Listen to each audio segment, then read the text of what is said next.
Hi there, my name is Bill Richardson. I was the club president in 1983 and served various terms as EUS historian, and I'm going to give you an introduction to the EUS project.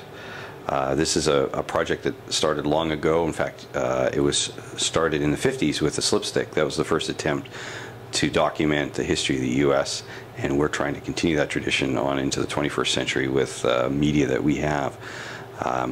The first slipsticks were done spiral bound and a lot of hand-drawn images, and we slowly added more and more pictures and got hard copies. In the 80s, we started to look at using computers to record a lot of things. In the 60s, we had Super 8 films made each year. I've seen one or two of them. I'd like to see some more.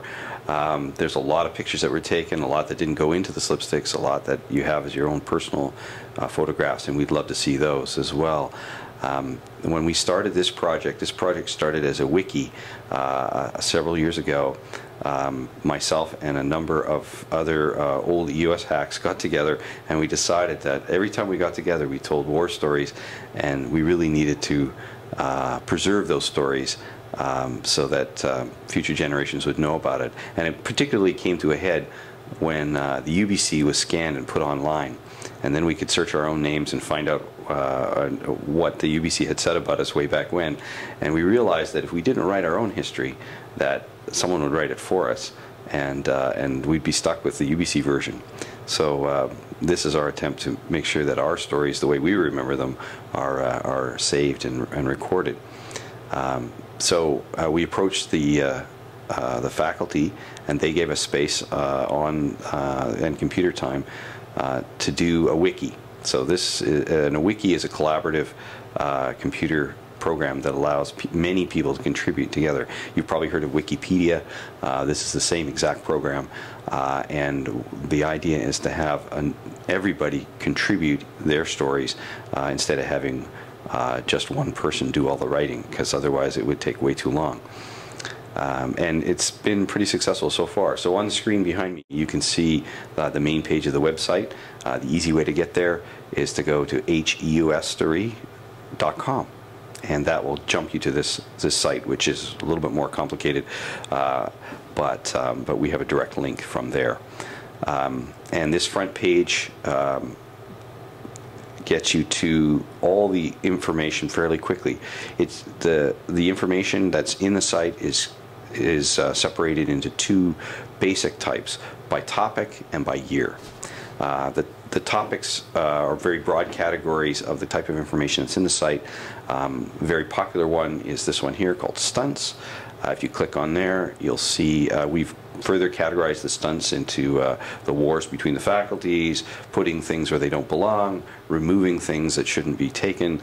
My favorite, switch and bait, where we put a copy of something and then do something nasty to it and get a lot of coverage for it.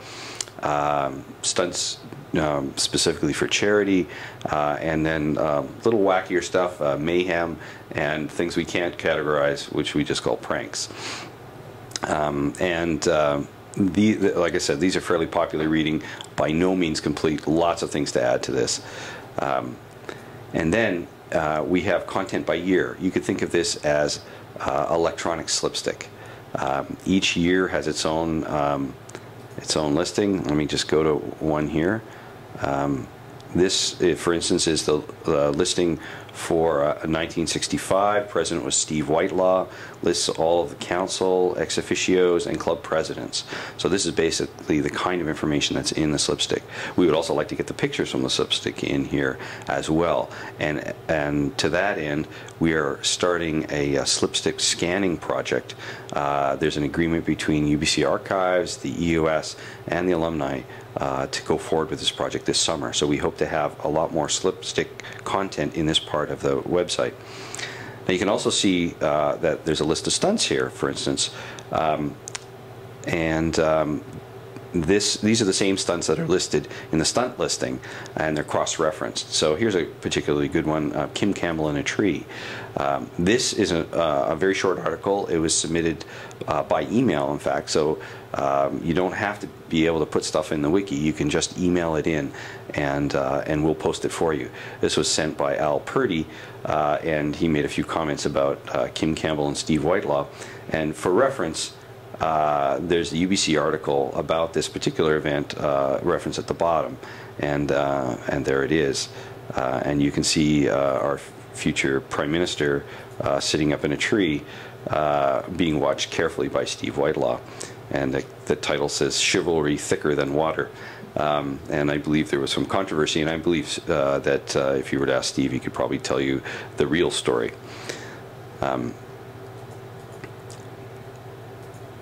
So I want to go back out, and then at the bottom of the page we have a number of external websites on here. The EUS official site, there's actually a Wikipedia entry for the EUS, and the Applied Science one, and the archives, and the APEG BC, and we hope many more will be coming as well. At the top of the site, the first link here, right here, is email. If you click on that, it'll take you to your email program, and send an email directly to me. And that's a way, if you have a story you want to submit and you don't want to go into the wiki, you can just send it to me and I will post it for you. Conversely, if you would like to get an account on this site, so that right now everything is viewable by anybody, it's completely public, but if you want to make any changes other than on the discussion pages, you need to have an account. And we have quite a number of people who have accounts already. A lot of the information on here was added by a wide variety of people, and I'd be happy to give you an account, and I can send that to you. You can send me an email, ask for an account, and I'll send you back an account.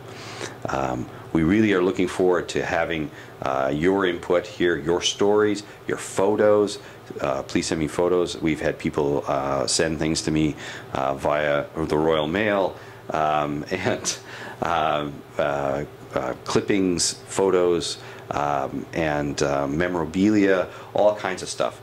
And we are collecting that together. You probably know about the new Engineering Student Center that's being built, and in that plan there's going to be a secure place to store all of that memorabilia and display it as well. We've been working on this for probably the last 20 or 30 years. Yes, there's a lot of things in my garage and in other people's storage areas as well, and we are really looking forward to having a place where we can display this for everyone to see. The project goes beyond the website and the display areas in the new building. We ultimately would like to have a book that people can see, and we're also making video footage to have a large a library of interviews and a collection of videos which we think people will be interested in, and eventually these would be linked to a campaign that would help raise funds for the building and other projects. So what we're asking for in this project at the most basic level is to get your memories, your memorabilia, and your stories, and get them written down and recorded so that we can tell our story the way we want it to be told.